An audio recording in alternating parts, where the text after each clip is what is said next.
telling me that you have a way to defer the tax situation there? Is that what you're telling me? Yes, absolutely. Yes. And so the first one I was referring to is a 1031 exchange, which only applies to investment real estate. The second one I'm referring to is called a deferred sales trust. A real eye opener to see that there are ways that people can use the regulatory framework, if properly structured, to invest 1031 exchange dollars in things that you would not think were like kind to what they exited from. So it was very impressive. I got to say, you are the first one I've seen pull this off, and I'm pretty hesitant to believe in a lot of these kinds of things. So it's a major feat for me to say, wow, this actually really worked, and it was really cool. 1031 is a way to shelter your income when you sell the thing. The DST is a way to avoid the 1031 and not have to suffer the time penalty. Our career and during different tax periods, we've seen, these tax avoidance, tax minimization, offshore, all these different strategies undertaken to minimize or avoid taxes. And then I can tell you that, some of them are just not worth the trouble. And so I was skeptical. Admittedly, I was skeptical. I thought, oh yeah, here we go, another one of these, right? And then they say, no, it really is different, right? So look more closely. We looked more closely. We had, honestly, 2 years of conversations. 2 years. Now we were being due diligence at the same time that we were doing due diligence, but 2 years is a long time to be, sort of flirting with the idea of and getting to know the people and getting to really understand the transaction. Yeah, long story short, we got comfortable, although we are not tax attorneys, lawyers, or estate planning attorneys, that at least, from an investment perspective, that, it made sense to sell a highly appreciated asset, get liquid, hold that in this type of a deferred or installment sale type of instrument, and then just be in a position then to do the most important thing. I'm probably stealing your next question, which is time. They say, well, you can't make more time. You can. The deferred sales trust, in a way, allows you to lengthen the investment time horizon for those assets after getting liquid, but before having to feel the tax impact. And from an investment manager's perspective, time horizon is the most important element in investing. Hello, everybody. Welcome to another Capital Gains Tax Solutions Mastermind Masterclass, where we believe most high net worth individuals and those who help them they struggle with clarifying their capital gains tax deferral options. Not having a clear plan is the enemy, and using a proven tax deferral strategy such as the deferred sales trust. It could also be a 1031 exchange sometimes. Sometimes it's a Delaware. Sometimes it's donor advised funds. Can help you create and preserve more wealth, defer millions of dollars of capital gains tax, hopefully maybe help you grow your business if you're a business professional. But ultimately, hopefully you can start to see how you can unlock freedoms for yourself and for your clients. And so in today's kind of a theme for the day, we're talking about the concept of weaving your wealth mission into a capital gains tax solutions exit plan.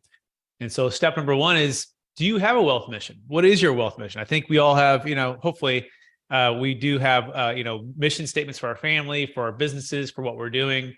But do you have a wealth mission statement or something that clearly defines where you're trying to go, what kind of legacy you're trying to leave, and how do you enjoy your life and your time and your energy along the way and give to the causes you believe in?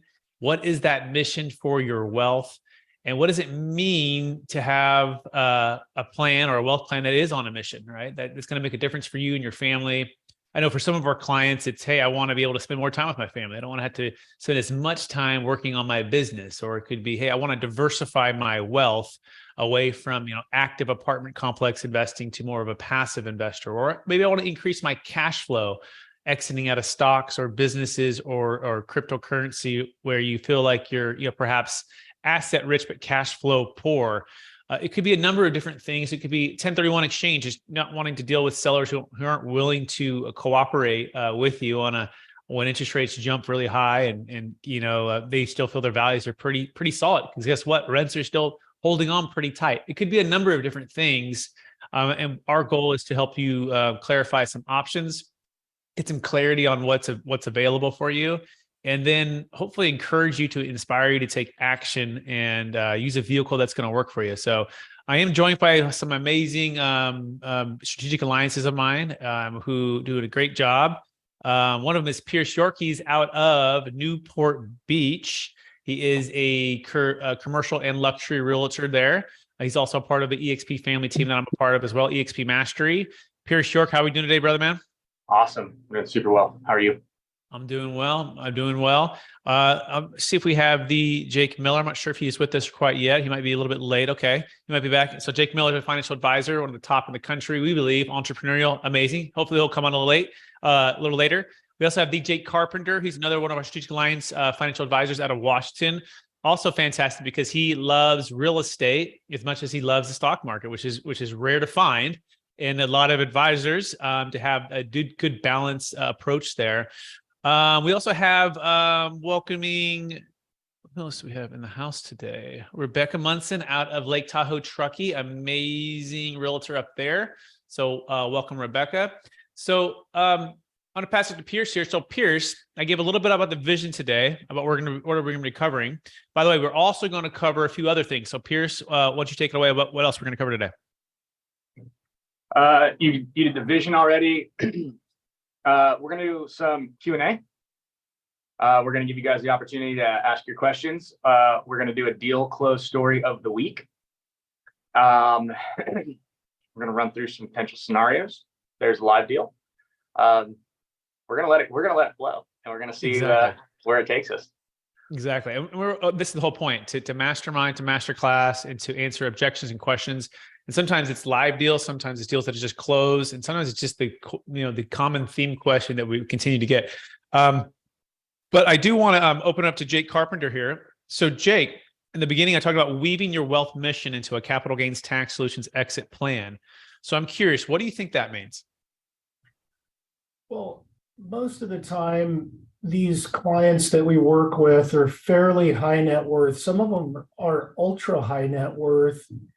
And it isn't a one strategy kind of addresses everything type of approach. So what I have found is that the deferred sales trust has been a really good kind of a center to the wheel of addressing things like federal estate tax issues, state estate tax issues. It's addressing tax flow issues. So we've got a lot of folks that are very asset rich, cash flow poor. And if they convert from asset rich to cash flow rich, they're generally going to have to address or pay a significant amount of taxes, which is going to destroy their cash flow.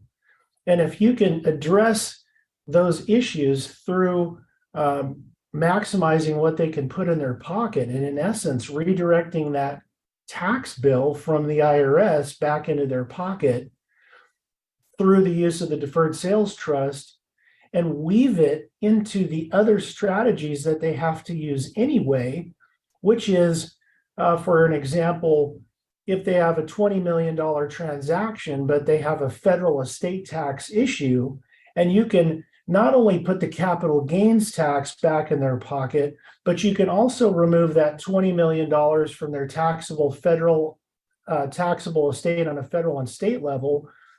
We call it a death tax. That's what I would call weaving the strategies together in an overall wealth plan, so that we're in essence, we're killing two birds with one stone. And this is the deferred sales trust, for whatever reason, is not widely known, even though it's based on almost 100-year-old tax code and 25 to 30 years and thousands of closes and quite a few dozen IRS audits. So this is not a new strategy, but that's what weaving it into their wealth plan means to me, and how we use it in our practice. That's amazing, Jake. I love the way you put that. I love the way you're looking at the tax flow perspective. You're looking at the capital gains tax perspective, and you're also looking for different families have different needs at different times perspective, right? And that's really the key, right? We want to encourage anyone who's listening, whether it's yourself or one of your clients, is really step one, having that vision and that clarity on what you want your wealth to do, right? If you have a budget, you're telling money where to go before the month starts, right? Well, if you have massive amount of wealth, you got to tell basically where your money to go over the next X amount of generations and X amount of years that you have, and as well as what does it look like for you in the 1, 3, 5, 10-year term. And some things might come to the top of the level of, well, I want to diversify, right? I don't want to necessarily have all my holdings in one highly appreciated asset, or I fully depreciated out of an asset, so my tax flow has gone lower now. And even though if I move it over, I'm not going to have as much depreciation to offset that cash flow. And so these are the different things you want to do, but realize that we're all in, I think, this struggle together, because guess what? The government has a spending problem we haven't caught on yet, which means we have a tax problem, right? So taxes aren't likely to go down anytime soon. And in fact, I'm originally from Taxifornia, and it's brutal, right? To see what's happened, places like New York, New Jersey, of how restrictive and how punitive some of these taxes can be. But if you have a team, there is hope. And if you have a way to get some freedom, I think it creates opportunity for people to get unstuck from where they're at. And so see some of the questions you might ask yourself. Do you know, or those in your family know, or if you're helping your clients, do they know that what they're trying to do actually matters, right? What it matters for their future? Do they feel like they are all rowing in the same direction? Like when it comes to wealth plan and how that's going to look with, retirement or selling or exiting assets. Do you feel like your real estate or business rich and cash flow poor? Are you concerned about how your wealth is not diversified? Are you frustrated with the 1031 exchange pressuring you to overpay for a property in a short period of time? Perhaps you want a new entrepreneurial dream. Perhaps you're like, hey, I'm not ready to be passive yet. I just want to redirect my active general partner or tech startup, whatever that entrepreneurial drive is, but you need to unlock the capital for something else that's been locked up and it's subject to big capital gains tax.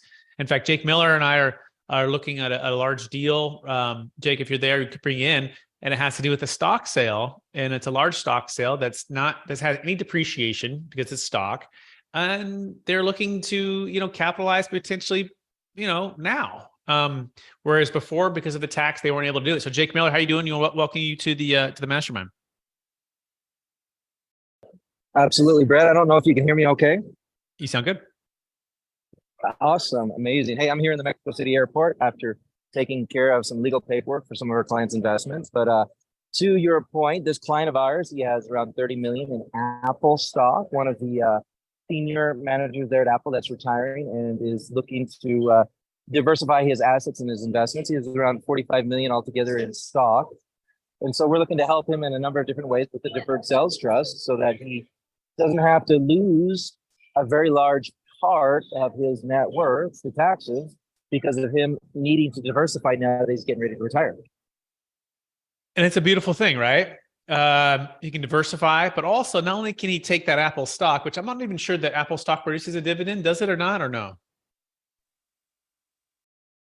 Anybody know that? Maybe not. No. Okay, so think about that. It's not cash flowing. It's 30 million. Of course, it's had an amazing run, and it might still have a great run. But what if you were to take 10 or 15 million of that, move it into either a deferred sales trust, or even if you wanted to go charitable, he could. But let's say a deferred sales trust that's producing 6, 7, 8%. That's cash flow. Now you say, well, where can we invest that? Well, it can be in stocks, bonds, mutual funds. It can be in real estate. It can be in different asset types that produce that cash flow. But that's the point. You're taking something that's highly appreciated, that's subject to huge tax, and now we're moving into a cash flow producing machine, but in a very tax efficient way. To Jake Carpenter's point in the beginning, you don't have to take all of it all at once. So in this scenario, let's imagine you did exit 30 million. We would use the DST plus on that, by the way, for any public stock, regardless of the size. But in this scenario, that 30 million is outside of the taxable estate, number one. So we've just eliminated 40% death tax on that entire amount, minus what any exclusion would be around, given what year he is the amount that he would die and his wife would die, right? If he's married. But any of the growth now too. So that 30 million, let's imagine he puts it into some real estate, another business venture, a tech startup or something else. or just stocks, bonds, and mutual funds. And that 30 million inside of the DST plus grows to 100 million. Jake, I'm not sure how old he is. Is he 50, 60? How old is he? What'd you say he's 50? Because Jake looks like he's in Mexico City. Sorry about that. He's actually his early 60s, 61-ish. Okay. So, right. So let's just say he goes to 100. This 30, let's just say, goes to 100 million, right? Okay. Over the next 40 years. All of that's outside his taxable estate. We eliminated that problem in one day without charity, without having to give it all away or buy a bunch of life insurance or have like 50 kids and try to gift it away. We've just outside the taxable estate. So that right there can be generational wealth for many generations to come. And that's why it's so important to focus on what your mission is, right? So that you can, look for creative solutions to help you solve what you're trying to do. And you want to weave in those strategies to help you solve your challenges. And so, but number two, you can invest it into real estate. That guess what? That real estate can have a depreciation schedule. So now you're taking something that's illiquid or that was liquid. You are putting to something that's illiquid. So that is a downside if you put some of it into real estate. But that real estate, if the way we structure it, if you are a general partner and you're buying that asset, you can get depreciation on that asset. So let's say, for example, he bought a $10 million apartment complex. And 20 million is in other stocks, bonds, and mutual funds. That 10 million in that apartment complex, he can get up to about 80% of the depreciation schedule. Let's say he bought it all cash, right? He can get 80% of the depreciation. He could also put $3 million down, buy it for 10, right? And still get 80% of the $10 million depreciation schedule, the way we structure it. So now he's increased his tax flow on the depreciation side, which is good. You want high tax flow because then you have cash flow to offset it.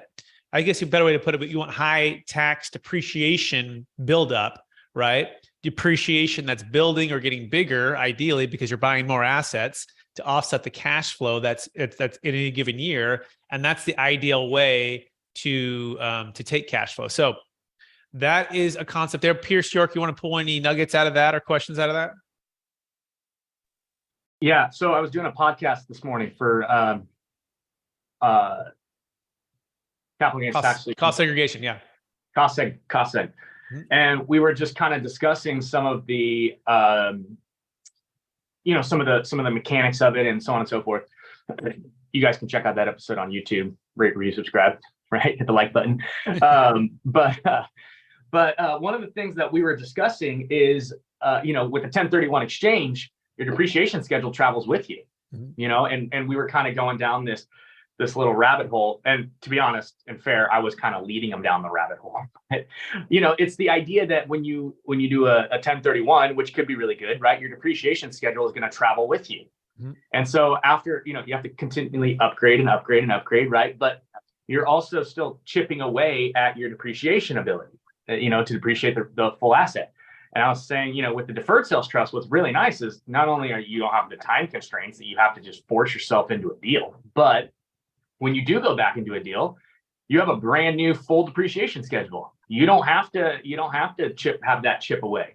So it's not only just the cash flow piece of it, right? It's the tax flow piece of it. And it's just the ability to have so many more options with the deferred sales trust. It's just another, cherry on top of the sundae of cherries at this point. It's another ROI, right? Because one of the biggest objections we get is, hey, it's so expensive, like these ongoing fees, right? And why are we paying these fees, these ongoing fees? Well, because it's a business trust, it takes management. But the question is, rather than asking that question, is it too expensive? The question is, how do we make the deferred sales trust an investment and not an expense? And one of the best ways to do that is by investing into assets that give you a brand new depreciation schedule and boost up your depreciation tax flow, if you will, to be able to offset your cash flow in a given year, right? And that's a powerful way to all of a sudden increase your ROI.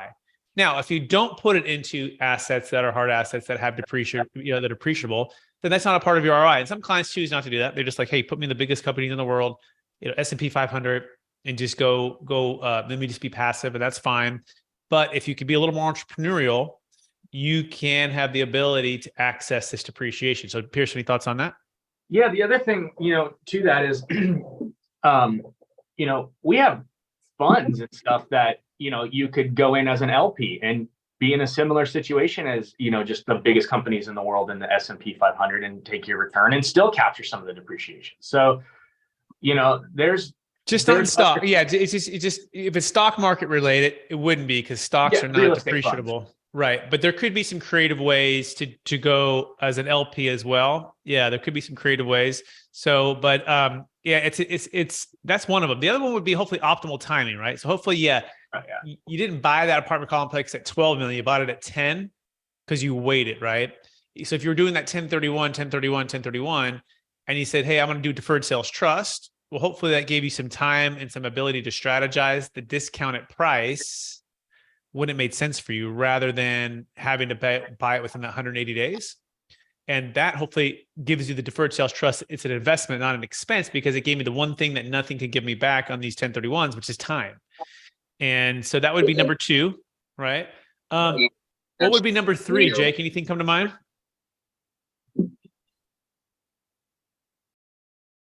We can do Jake Carpenter too. Jake, what would be number 3 way to make the deferred sales trust an investment, not an expense? Well, that's exactly the point that we want to use it for, is create an asset, not a liability, right? Mm-hmm. So we want to find good opportunities. Like you said, 1031, you're selling high, you're going to buy high. The depreciation schedule carries over. So we're looking for time to find the right opportunities. We're looking for the ability to reset the depreciation schedule. We're looking for cash flow.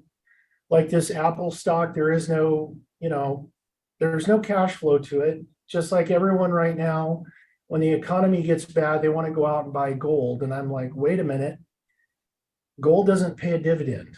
Okay. So we need income. We need tax advantages. And that's where a lot of the real estate can help, is it can create some depreciation to offset the cash flow that comes off of these things.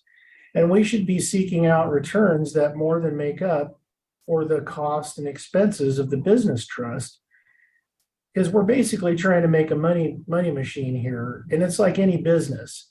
There's some very, very profitable businesses that put a lot of money in your pocket. But is there no expenses?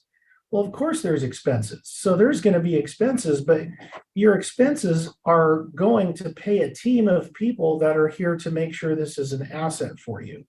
And it fits your risk tolerance, and it fits the kind of assets that you want and the kind of diversification that you need.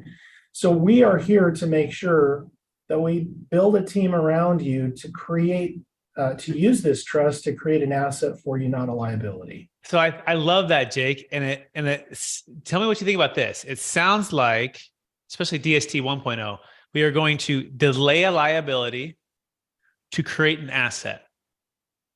We're going to delay a liability to create an asset. So what is the liability? We are converting a liability to an asset.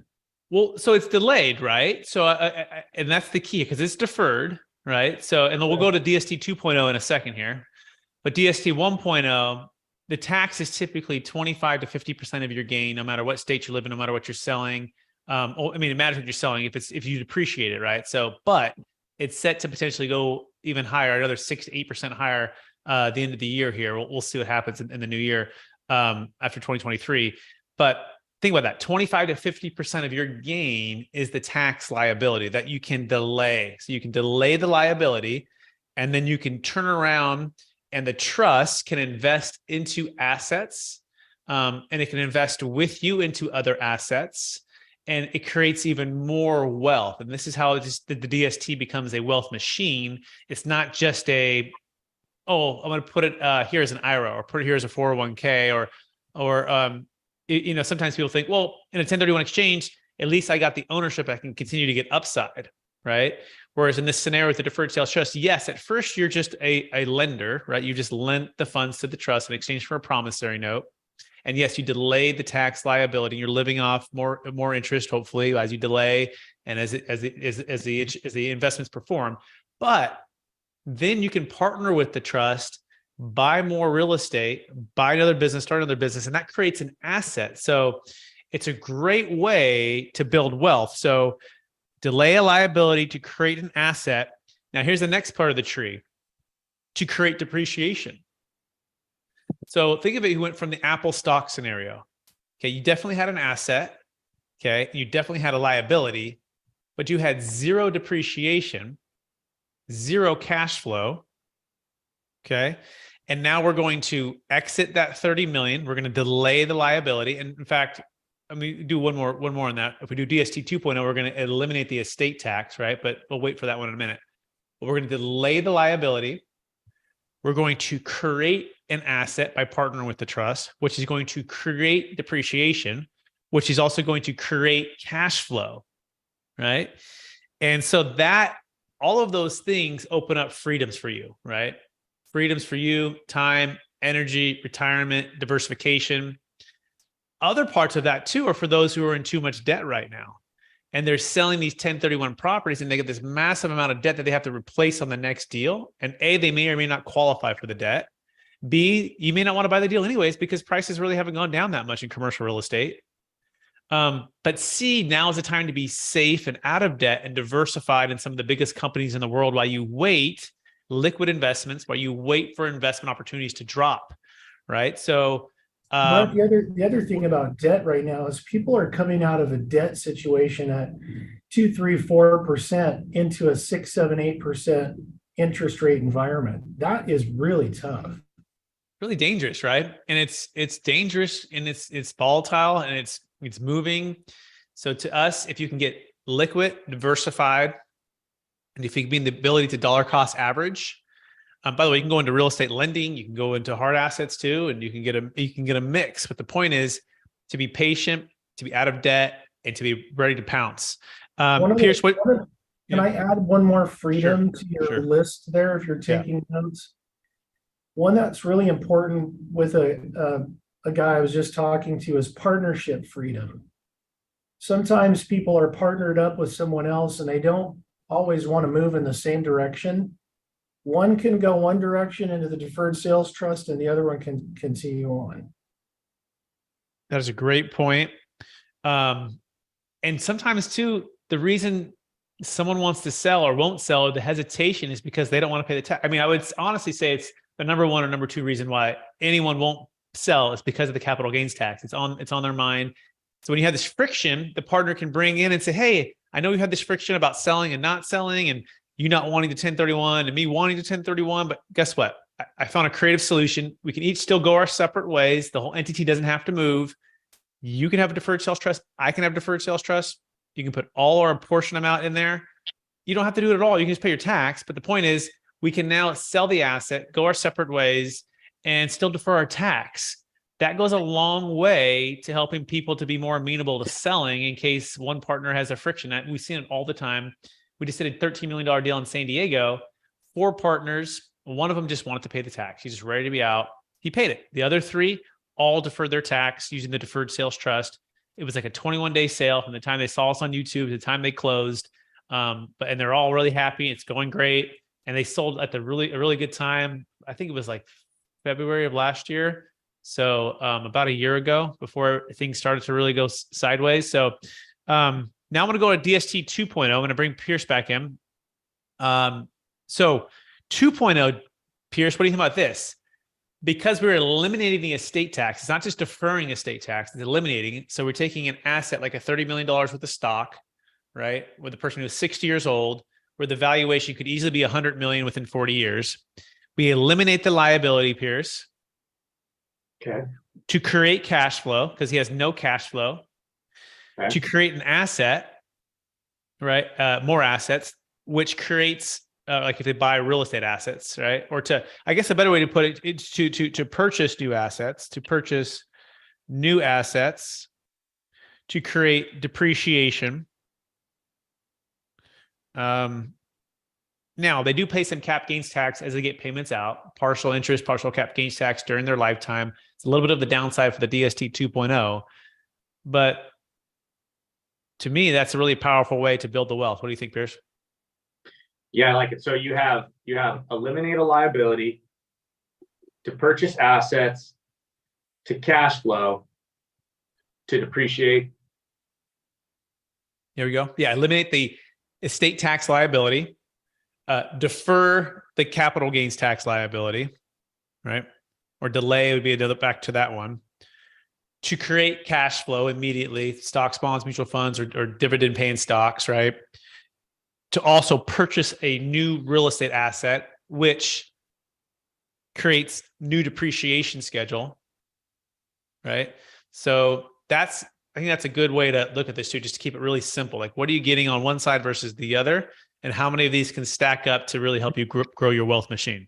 We need a circle diagram deal, like you see in biology. It's like the cycle, right? Like eliminate Circle of your life. estate tax, defer your capital gains tax, purchase assets, depreciate, cash flow, defer your assets, eliminate tax, and it's the wealth building cycle. I think that's good. Rebecca, I'm gonna bring a female touch and maybe Micah in too, because these guys have been talking a lot. So Rebecca and Micah, you ready to go, ladies? All right. If there's anything we're saying that's just like, I don't get that, or that didn't sound as clear as it could have been, maybe you gals can help us. Rebecca, I'll start with you. I've heard it multiple times. It actually sounds pretty clear to me. You keep talking about delaying the liability though. Can you explain that maybe a little bit more? Yes, I'm gonna have Micah try to answer that. Micah, what do you think delaying the tax liability means, really? I mean, really, it's just kind of kicking it down the road. I mean, you can't get away from paying Uncle Sam, but it doesn't always make sense to do it right up front, right when you close the deal. We actually had a person call us this last week who was wanting to, now that it's tax season, say, hey, what can I do? I just sold this property and I'm going to have these capital gains. Well, the cold hard truth to that situation is we can't do anything at that point because it's too far past. So it's really important that we get the word out, that people know there are options available, because there's too many people that don't realize the implications of selling a property, selling an investment, and until it's time to pay Uncle Sam. Yeah, well said. And so, yeah, so to sum it up, we're deferring or delaying the tax, kind of like an IRA or a 401k or a 1031. And really what the government says is, hey, you still owe it. You still owe us that tax. However, we'll charge you zero interest as long as you use these tax vehicles, and as long as the actual funds are in business ventures or business purpose investments, which actually creates more jobs and more tax revenue and all of that stuff. They actually win the most here. So it's a way for them to incentivize the investment and business commerce, on a big scale. So really what we're saying is, if I said, hey, Rebecca, $10 million apartment sale in Truckee, I have zero basis. It's still California, although you just wish you're on that other side, but you're not quite there. And California just is like, yes, we got you. It's like 40% versus the Nevada side, which would be about 25-ish with federal. So it's huge, right? So you say, the government says, Rebecca, tell you what, you invested into this trust. You still owe us that $4 million, but we'll charge you zero interest loan. And as long as you don't touch that 10 million, you just live off the interest. You don't pay we don't charge you interest on that 4 million, and you don't pay any tax on that 4 million. When would you want to give that loan back? When would you want to pay that back? Never. Never. Okay. Now the interest payments, don't get me wrong, you're paying tax on that. You're not getting out of that. That's ordinary income tax. You're paying that on that. Okay. So you get a 1099 INT if you're wondering. But that's what we're saying. And so these are 10-year increments, and every 10 years you can renew. And most of our clients structure these promissory notes where they're just going to be living off the interest and not dipping into the principal. Now, let's say they do actually want to dip into the principal. They're like, look, I sold this. I want to go buy this fancy house in Incline Village for a couple $1 million. Okay, great. Then let's do a distribution of $2 million, pay your tax on that, and go buy that fancy house in Incline Village. Still do that. If it's personal, taxable. If it's in business, right, and you don't touch the principal, it's delayed, right, at 0 interest, which is great, even though you might be making 6, 7, 8%. Cool, right? That's the point of all of this. So does that answer the question, Rebecca? Did that clear it up a little bit better? It did, yeah. And so if you need some of that principal, then you do get taxed on it. But otherwise, if you're just pulling, you just get taxed on the distributions from the interest due. You got it. And then you can pass it to your kids too, right? So this 10 million, let's imagine mom and dad lived off of $800,000 on average per year the next 40, 50 years of their life. And then they pass it to kids. And let's say they had 4 kids. They might say, hey, via the living trust, I want our kids just to live off the interest as well. If the kids say, hey, I'm ready to take it and pay it, and the living trust says that's okay, well, then they would pay the capital gains tax there. So the one that downsides of the deferred sales tax, you don't get a stepped up basis, right? On the DST 1.0, there's no stepped up basis. There's no stepped up basis on the DST 2.0 either, but it's eliminated the estate tax, and we have, you've been paying capital gains tax over the lifetime. It's a little bit different there. But the point is, how do you create more wealth? So now I'm going to pass it to Micah. Micah, anything else about that or anything else that we said that kind of stuck out for you, or any questions or comments? You know, I really just like the freedom that it gives you. I mean, there's just so many more options that are available to you in deploying the DST, in helping to eliminate the estate tax. Eliminate the estate tax, defer your sales tax. There's just, it's really pretty neat. Now, I mean, it's not like you're going to be getting this for free. There are fees involved. That's why there's a certain threshold when it makes sense. And what is that threshold, Micah? Do you remember? It's $1 million. Mm-hmm. Yeah. I mean, if you have other deals and they're less, it just makes better sense for you to go ahead and pay that tax at the time of the sale than to deploy the DST. Yep. That's what we found. Yeah. $1 million net proceeds, $1 million gain is the minimum. Now, if you had 2 at 500 each that you can combine into one, that's like, we'll make a little exception, but that's the minimum. Now, if you had a primary home, we'd probably like to see a 2 million and 2 million, to be honest, is kind of even healthier, because the 121 exclusion gives you an extra 500 or 250 if you're single. If you live there 2 of the last 5 years, you could say 1.5, you know, like, that's not bad. But if you want to keep it real simple to say, do you have a $2 million gain on your primary home? And do you have at least, you know, let's say $1.5 million, $2 million in net proceeds?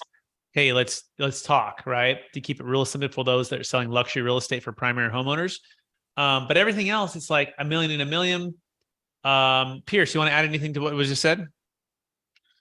As far as the minimums, I did have a question for you. I mean, if someone already has like a DST, you know, let's say they put a $5 million asset in and they got multiple assets, and they have some that are, you know, now they're $400,000 single family homes or whatever. Could they use one just because their trust's already set up? And yeah, they could have some scale. Like, let's say they imagine they already had $1 million in there and they wanted to add a little bit to it. They could. I mean, I have a deal right now in Oakland. We're doing that. And she sold a place in Oakland, and then she used a portion of it to buy a fix and flip in San Francisco. And now she's selling that now. And it's the exact scenario we're going through. The only reason we're doing it for this second one is because she already has the first one established, and she's in California. So it's extra painful, right? So the answer is yes. And by the way, we did promise we would share some deal stories. Here is one right there. This is San Francisco duplex, and they lived in one half and rented the other half. I'm not sure if it was high or low, but many, many years. So they did partial 121 exclusion for some of it, but then the rest of it to the deferred sales trust. That was awesome. That was like 1.25.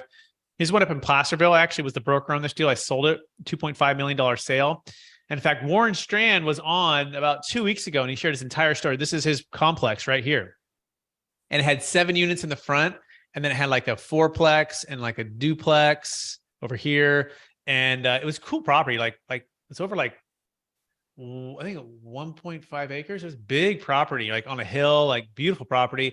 But just he was driving 4.5 hours. Like, so his freedom was with his daughters, right? He was trading all the T's, toilets, trash, and liability for his twin daughters' time and energy, right?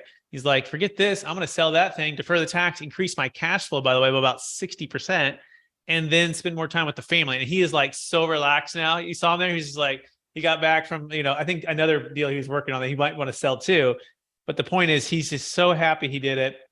Here's another one we did in, this one was in Menlo Park. It's sold for 1.45 million, like a little tiny house for a client. That one was a good one. Here's the one in Oakland I was just telling you about. Here's the Oakland one. She sold this in Oakland. She does an amazing job of like fix and flips. I got to get her on the podcast. Actually, she's actually been on here undercover, just so you know, before. Here's another one we did in Cupertino, 2.35 million here. Okay. Let's see here. Here's one we did in Monterey, 1.4 million. We're working on another one for a client on that one. Here's Sarasota. That one was a $3 million sale. Okay. So these are actually a lot of single families for these ones here. Here's one with Ron Anderson. It's like a $4.5 million apartment complex out of Colorado. So you can hear his story on YouTube. He shares this story. So that's just a few. If you want to look for some bigger ones too, here's a $20 million deal out for a syndicator out of Nevada. This is one of 5 deals that they've done. So you can hear David share his story. That being said, I'm going to open it up for anyone who has questions. We've been talking a lot, the core team here.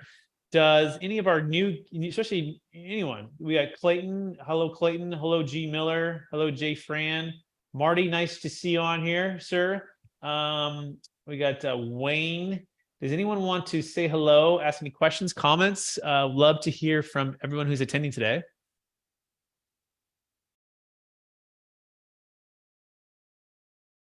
I think Wayne had a question about op zones. Okay, let's look for it. Are you familiar with Bell Point Opportunity Zone Fund, Oz? I'm considering using it to postpone some of my failed 1030 cap gain. Interesting. So I haven't heard of the particular Bell Point Op Zone Fund stock. It would be intriguing to see what their performance and track record has been so far.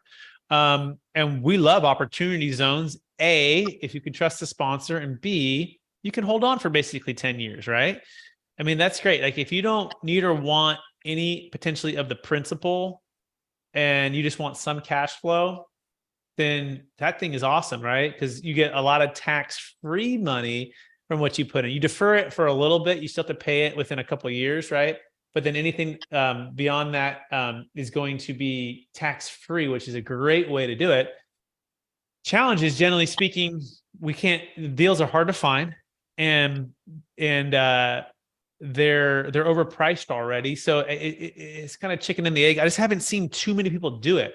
But I would like to see that fund. That sounds pretty intriguing if it has some good opportunities there. We have, where can I find info on the DST 1.0 versus 2.0? Good question, G. Miller. G. Miller, it kind of sounds kind of cool, but I guess Mr. Miller or Mrs. Miller, I'm not even quite sure. But you can go to my YouTube channel and you can search Deferred Sales Trust Plus or DST Plus or DST 2.0. I think I've got like 2 or 3, maybe 4 videos where I go and I break down the differences between 1 and 2. So that's where I would go, and you can check out our playlist there. It's the Capital Gains Tax Solutions YouTube channel, Capital Gains Tax Solutions YouTube channel. All right, what else do we got here? G is Gordon. Yes, thank you, sir. Let's see. Okay, Clayton says, is there an annual fee based on the funds you start with, or does it increase, decrease with the value of the trust?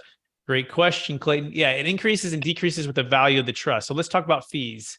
A, there's one-time fee to the tax attorney at the close of escrow based upon the gross sales price. B, that's about 1.5% on the first million, 1.255 on anything above. B, there's the ongoing fees. It's basically the financial advisor like Jake Carpenter or I, or me, Jake Miller, where we would collectively, it's generally it's about 1.5 to 2%, depending on how and where the funds are invested. So it's about that range. So like if it was $1 million, it'd be at 1.5 to 2% that actually hit the account. So let's say you sold an asset for $3 million and you had $2 million of debt and $1 million hits the trust, and we're going to charge on the net into the trust. Okay. So in that scenario, it would be about $15,000 to $20,000 on a recurring basis. Now, our goal is to try to net typically around 8% net of those recurring fees. So, yeah, hope that answers your question there. What else do we have here? Is a stock you can get into and out of easily? Is it a stock? Oh, can you, like, I think what you're saying is, can I invest into a stock and get in and out of easily? Answer is yes. I'm using it to bump part of my cap gains into 2023 and stay 50%. Oh, yeah. So this is a good point, Wayne. So one of the unique things to make the deferred sales trust an investment and not an expense is by taking principal at optimal time. So for example, let's imagine your income you knew was going to be very low in a couple of years, and you're selling a highly appreciated asset in that year, same year, right? But if you take all of that cap gains and all that income, your income goes to the roof. Instead, use the deferred sales trust, and you might only take, let's say, $50,000 of principal. Well, I believe, Jake Carpenter, correct me if I'm wrong, I think up to $43,000, you're at 0% cap gains tax rate. I think that's what it is right now. So yeah, there's up to a certain threshold, there's zero. Yeah, and yeah, exactly. So there's if you go to the federal IRS capital gains tax like rate table, it says like married or single, and depending on where you're at, actually, it might be a little higher. So don't quote me on those numbers, but just know that if you're making low income, and if you have a deferred sales trust with millions in it, and if you take principal in that same year, the neat part about it is if you have a low income, it could be it could be at 0, or it could be at the 15, it could be at the lower rate. Where you get in trouble is when you take it all in 1 year or big chunks, and it breaks you through the ceiling, and now you're at, depending on what state you're in, 25, 35, 45%, depending if you have depreciation recapture. Okay, so there's a lot of moving parts there, Gordon. I can't answer it without having all your specific facts here, but the concept is true. What you're thinking, well, if I have low income, can I take principal in a given year and therefore pay very low cap gains tax? Yes. Okay. Here's So the caveat. the rate if you're single is 41,675. There's 0 capital gains. If you're married filing jointly, it's under 83,350. There's 0. Okay, there it is. Yeah. So basically, it sounds like if you're about 80,000 married, if you take, I guess, imagine you had no income for a year, but you took $79,000 of principal. I think what you're saying, Jake, is you'd pay 0 cap gains tax on that 79. Is that right? Correct. Yeah. So yeah. Now, here's the downside a little bit of the deferred sales trust, that when you take payments from the trust, it has to be interest out first. So let's say you closed a deal for $3 million 2 years ago, and you were delaying the interest for a couple of years. And then year 4, you're like, oh, I have a low income year. I want to take 79,000 out of principal. Well, in order to get to that 79,000, you've got to burn through the interest that's been accruing. That makes sense? So it's not perfect, right? But are there years that you could line it up where you've been taking interest only payments, and then your income dropped on some other level, and then you dipped into the principal? Yeah. So we call that tax flow engineering. So, Mr. Gordon, hopefully that answers your question.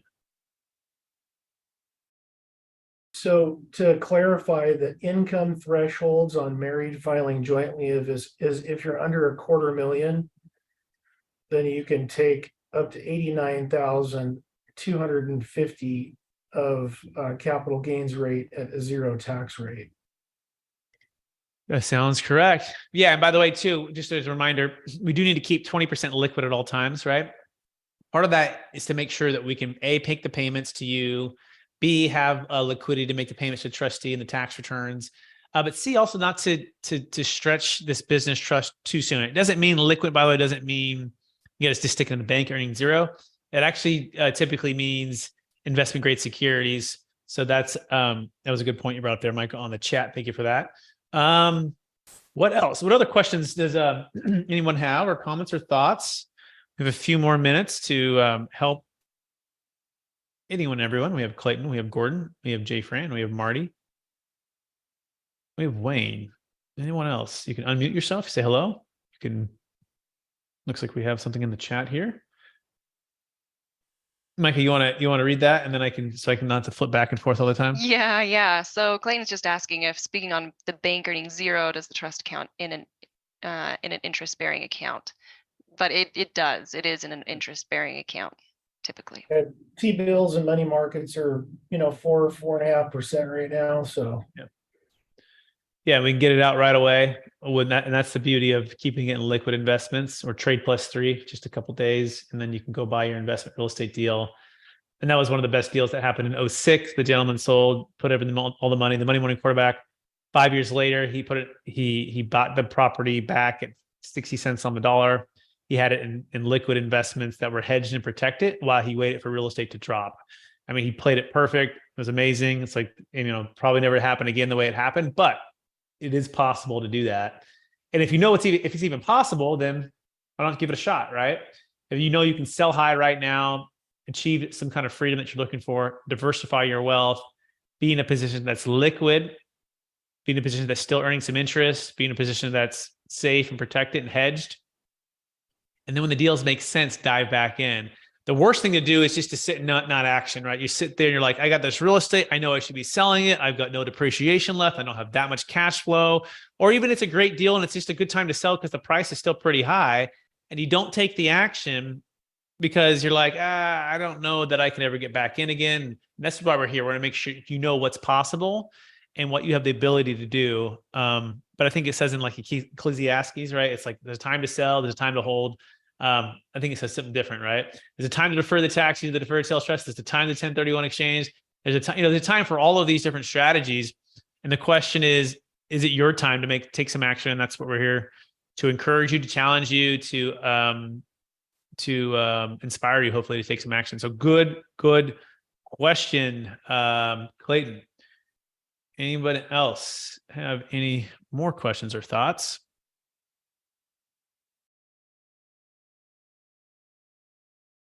It takes about 7 seconds for the brain to like relax. You ever heard of this? In 7 seconds, you're like, okay. Wait. So Brett, who is it not for? If it's not for people that have a lesser amount that we're talking about, who else is it not necessarily for?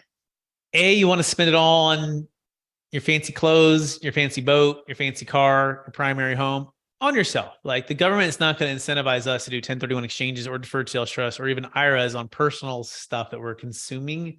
That's in their mind, and it makes sense, not necessarily pushing forward the economy, right?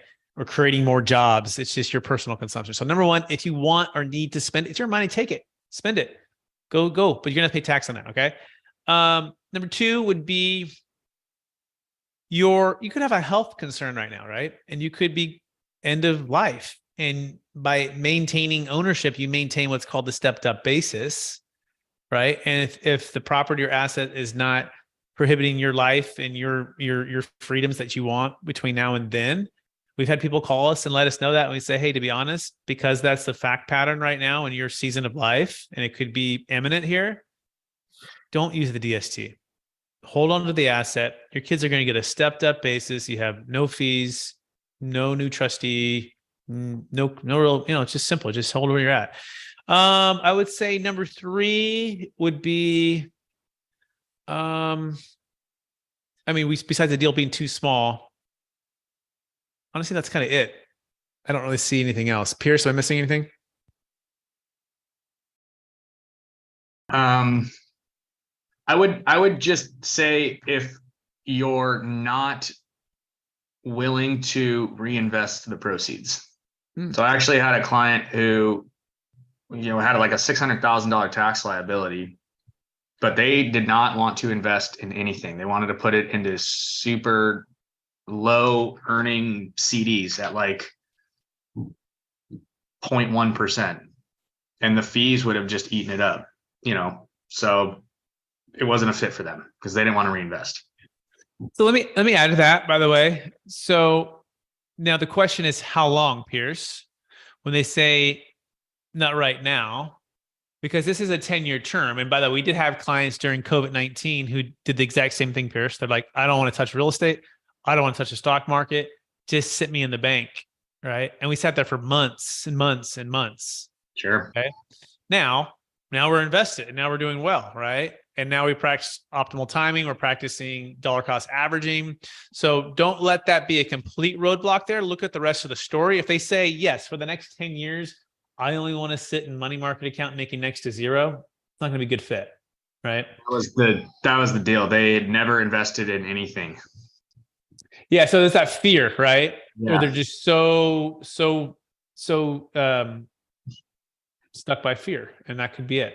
So, okay, So, Micah. Brett, there was one other question Gordon had. He says, spoke with a potential seller of a commercial property that has a 5% cap rate and is reluctant to sell at this point. How should he help that client work through that? So without knowing the client's specific circumstances and without understanding what their wealth mission is, what their freedom, desires are, it's hard to give like specific advice on what you would say and not say. But I would practice. And by the way, I have a commercial real estate training every Monday. You're welcome to join too. It's called Commercial Real Estate Tactical Training, where we really dive into negotiation. We dive into mirroring and labeling. We dive into how to help clients, go through a process to uncover solutions and uncover desires for themselves and their family and their wealth and their property. That being said, we practice something called mirroring and labeling, right? Well, we ask them, what do they mean by that, right? What do they mean by a 5 cap, right? What do they mean by that? That has a 5 cap rate and is reluctant to sell at this point. How do you respond? And I guess I would say you're reluctant to sell. So you might say, here's a 5 cap offer. And they're like, I'm reluctant to sell. I don't really want to sell at that price. It's not high enough. And you might say, high enough? What do you mean by high enough? And they might say, well, I need to get X price. Well, tell me more about that. What would X price mean for you? And they'd tell you, well, after your commission, I pay you, after this and this, and after I pay my tax, I'm going to be at this. Oh, look for windows of opportunity to really solve their problem. So this is actually, it's encouraging that they're telling you there's challenges for why they're going to sell. And maybe you're already doing this, maybe you're not, but try to get them. Don't assume you know what they mean by anything they're saying. And you understand the reasons and motivations behind that. And the way you uncover that is not by asking, hey, what are your reasons and motivations for not selling at a high price? That's going to come across as like, maybe accusatory. Instead, just say like a curious voice, like, hey, I'm curious, what would a 5 cap do for you? Right? What would having a higher or even a 4.5 cap, a higher price do for you and your family and what you're trying to achieve? What are you trying to achieve? When you first thought about selling this in the first place, what were those reasons? Part of that deal we did in Placerville, that $2.5 million with Warren and Catherine, like I had to repeatedly go back to the beginning, because when you're in the heat of it, people get frustrated and they forget their why of why they've enlisted and ready to sell for you in the first place. You have to remind them, hey, remember when we first started this? And this is also important for before you take a listing. If the listing's coming so fast or too easy, guess what? They're probably going to be a little bit fickle too when something shows up. Unless you do the work and allow them to, and really encourage them to do the work of uncovering their true desires and motivations up front. And so what I had with Warren and Catherine, I had that, and then they told me that. We worked through that together. This is a very long relationship too, by the way. It wasn't a speed date relationship. We've known it for 10 years. And we went in detail with what they're trying to do, what they're trying to accomplish. But fast forward, we're in the heat of the thing, and they're like, I don't know if I want to do this deal. I don't think this buyer is doing this. I don't want this price. I want this. And I had the deferred sales trust, and we had the projections, right? I had to take them back to the beginning, like, what's the true motivation? And Warren's true motivation and Catherine was less toilets, trash, liability, more time with the family, more time with our twin daughters that are 10 years old that are wanting to do these, wanting to do stuff with their parents. Like, this is a great age to do it with. We don't want to have to be consumed with this property. So I reminded them back by that. And I said, even so, look what's happening in the future. This market can change quickly. What happens if a year or two from now, the values are lower and you're still doing the same thing you're doing? And as I kind of, I guess, have the carrot, and I don't want to say the stick per se, it's not like a fear thing, which is like, this is some of the stuff we're seeing on the horizon. What is it going to mean for your overall goal? Right. So I guess my last word here is get macro by mirroring and labeling. And by labeling, I mean, he says it sounds like, it seems like, it feels like. It sounds like you have some frustrations with the price. It feels like you're reluctant to sell at a 5 cap because you feel like that's too low. And then you just be quiet. and let them share what the emotion is behind why what's stopping them, if that makes sense. And then once they share that, you almost really kind of repeat that to make sure that you know that they heard you. So that's just a little quick tip. If anyone wants to join on Monday, tactical commercial real estate training, let us know. Every Monday. Will you put the link in the chat box? Yeah, go to expmastery.com. expmastery.com. Send us a message there. expmastery.com. I'll put it in the chat box here in a second. And that way you are all welcome to join us. Okay, I think my assistant did too. Cool. Close. We missed the E there, Micah, but it does look kind of cool though. Mastery. I was keeping you on your toes. Yeah, I was good. checking to All make right, sure you everyone. actually checked the We chat. are out of time. I want to thank everyone for being here. Rebecca Munson, if people want to sell their luxury home in Tahoe or Lake or Truckee, where can they find you? They can reach me on my cell, 530-448-9740. Probably Excellent. best. Jake Carpenter, if people want to get in touch with you, financial advising, anything specifically with financial planning, where can they find you? I'm Carpenter Capital. The best way to reach me right now, because we're in a transition with phones and everything, is just call me on my cell, 509-460-8700. Perfect. Mike, people want to get in touch with you and your amazing husband, Jake Miller, for financial services. Where can they find you? So our website is strategictaxsolutions.com. There is a linking website there that you can get a hold of us, or you can call us at the 800-773-1848. Awesome. Pierce York, people want to sell their luxury commercial real estate and or commercial real estate in Newport Beach, Orange County area, and or just check you out on some podcasts as you're rocking and rolling. Where can they find you? Yeah, you can reach me at my cell, which I put in the chat box, 916-878-0903. You can also go to kingdomluxuryrealty.com, find me there, or on the podcasts. You can find me there. Awesome, Pierce. Thank you so much. Thank you, everyone, for attending. If you want to get in touch with me, you can go to capitalgainstaxsolutions.com. That's capitalgainstaxsolutions.com. Look for the new book coming out called Building a Capital Gains Tax Exit Plan. That's coming out really like 21 days, people. It's happening. Okay. So look for that. Kevin Hearns from Shark Tank's in the book. D. Jake Miller's in the book, and it's going to be really, really exciting. That's capitalgainstaxsolutions.com. Thank you, everybody. Talk to you hopefully next week. Bye now. Yep.